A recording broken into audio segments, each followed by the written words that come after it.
Selamat siang, siang Ibu. Silakan duduk. Terima kasih Ibu. Terima kasih sudah datang ke sini untuk bercerita. Eh, Bagaimana kabarmu hari ini? Saya agak lelah sebenarnya Ibu dan lumayan tertekan belakangan hari ini. Oh, tidak apa-apa. Terima kasih juga ya atas kejujuranmu terhadap Ibu. Kira kamu tidak apa-apa.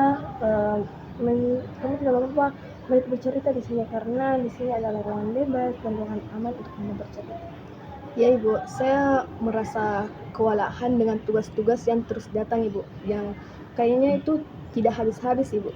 Oh, kamu merasa tugas-tugasmu tidak berhenti untuk dikerjakan sehingga kamu kesulitan bahkan kecapean. Betul Ibu, rasanya kayak dikejar-kejar tapi tenaga saya itu sudah mulai habis Ibu. Oke, baik. Di sini saya akan mendengarkan apapun yang kamu rasakan. Jadi kamu tidak perlu sungkan untuk bercerita. Tapi terlebih dahulu mari kita bahas tahap satu-satu ya agar lebih ringan. Coba kamu ceritakan secara mendetail apa yang membuatmu terbebani dan apa yang kamu rasakan. Jadi Ibu, semua mata kuliah itu ada tugasnya Ibu. Belum lagi laporan praktikum yang paling berat itu ketika harus ditulis tangan, yang satu laporan saja itu bisa 5-10 halaman Ibu. Apakah laporan praktikummu itu semua harus ditulis tangan? Iya Ibu, dan kalau salah itu harus diulang lagi, jadi membutuhkan waktu yang lama. Kadang saya selesai itu tengah malam Ibu. Kapan kamu mulai mengerjakan? Saya biasanya menunggu malam hari karena kalau siang kan ada kuliah Ibu. Tapi karena praktikum juga ada di hari Sabtu dan Minggu, jadi saya benar-benar tidak punya waktu untuk beristirahat Ibu. Oh, jadi kegiatan praktikum itu juga dilakukan akhir pekan? Iya Ibu, dan kadang saya juga bangun di hari Senin itu rasanya masih capek, kepala berat, badan lelah, tapi tugas tetap harus masuk Ibu. Oh, itu sangat melelahkan. Lalu biasanya kamu melakukan apa jika tugasmu belum selesai? Awalnya saya coba kerjakan yang mana paling urgent, tapi lama-lama semua terasa urgent, akhirnya saya jadi bingung Bu, harus mulai dari mana. Terus saya tunda tapi itu malah membuat saya semakin stres Bu.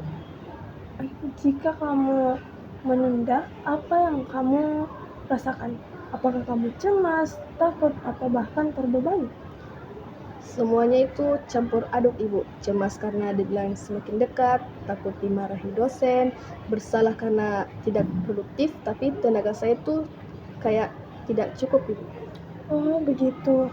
Pernah tidak kondisi ini mengganggu waktu tidurmu? Sering Ibu, saya sering kepikiran pas mau tidur, kadang bangun tengah malam karena kebayang tugas. Pada saat kamu bangun tengah malam, apa yang kamu lakukan? Kadang saya buka catatan tugas saya, tapi akhirnya saya semakin panik karena catatan saya itu banyak Ibu, tugas yang belum selesai.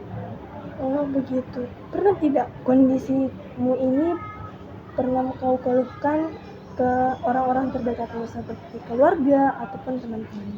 Saya pernah bercerita ke teman dekat saya, mereka bilang mereka juga capek, lelah, tapi kayaknya tidak separah saya, jadi saya merasa saya yang paling tidak bisa mengatur waktu Ibu.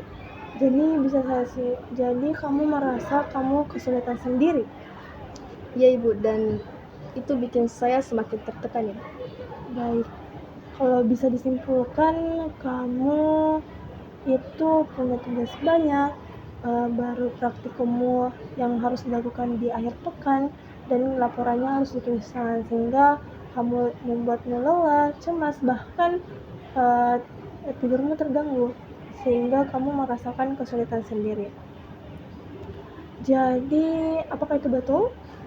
Iya Ibu, betul. Bagaimana apa yang kamu harapkan agar kamu dapat keluar dalam kondisi ini? Mungkin saya ingin lebih bisa mengatur waktu lebih baik dan saya ingin bisa mengerjakan tugas tanpa terburu-buru dan panik dengan deadline-nya, Ibu. Bagus, itu langkah awal yang bisa kita lakukan. Jadi kita coba pikirkan langkah apa yang cocok untuk kamu. Kamu pernah tidak membuat jadwal belajar? Belum pernah, Ibu. Saya jalani saja yang mana bisa saya kerjakan dulu. Baik, coba mari kita buat rutinitasnya dulu ya. Bagaimana kalau laporan praktikumnya kita bagi-bagi? Yang pertama itu ada kajian, ada kerangka, lalu teori, pembahasan, dan terakhir penulisan yang rapi. Bagaimana? Mungkin kalau begitu bisa lebih ringan, Ibu. Oke. Nah, menurutmu berapa jam yang realistis untuk dilakukan tugasmu itu? Mungkin sekitar 1-2 jam, Ibu. Bagus. Baru bagaimana dengan prioritas tugasmu? Kalau tugasmu itu banyak tugas yang terlebih dahulu yang mana dikerjakan? Sebenarnya tergantung, Ibu. Kalau deadline-nya dekat, saya kerjakan itu dulu. Tapi kalau laporan praktikum itu berat, saya cenderung menundanya, Ibu. Baik, kalau begitu kita buat sistem. Setiap hari kamu kerjakan tugas selama 30 menit supaya kita mengurangi hal-hal untuk menunda tugas. Sepertinya saya bisa melakukan itu, Ibu. Kemudian kamu untuk istirahatmu kamu biasanya lakukan apa? Kalau sedang istirahat, saya lebih suka mendengarkan musik atau istirahat sebentar, Ibu, dengan rebahan. Baik, jadi kita kasih masukan di jadwal dengan waktu 15-20 menit agar istirahatmu juga ada untuk di tengah belajar. Boleh, Ibu. Satu lagi, bagaimana kita membuat checklist tugas harian agar kamu bisa melihat progresnya. Sepertinya itu ide bagus, Bu. Rasanya bagus kalau kita centang satu-satu. Oke.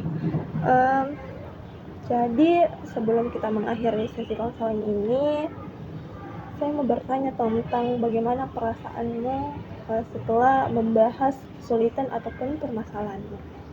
Yang perasaan saya itu jauh lebih baik, Ibu. Rasanya beban saya lebih terstruktur sekarang. Baik, jadi aku senang mendengarnya. Saya senang mendengar bahwa kamu sudah mulai terstruktur pemikiranmu dan lain-lainnya. Tapi ingat satu hal yang perlu kamu ingat, bahwa kamu tidak sendirian dan kita bisa melakukan hal-hal yang kecil, tapi kita harus konsisten untuk melakukannya. Ya, Ibu, saya akan coba malam ini juga. Bagus, kalau kamu punya kendala atau bahkan hal-hal itu, jangan takut untuk datang ke sini lagi, karena kita bisa berevaluasi dan berproses bersama-sama. Siap, terima kasih banyak, Ibu. Terima kasih, semangat ya. Jika kamu sudah melakukan langkah yang tepat untuk datang ke sini. Terima kasih. Hati-hati di jalan ya.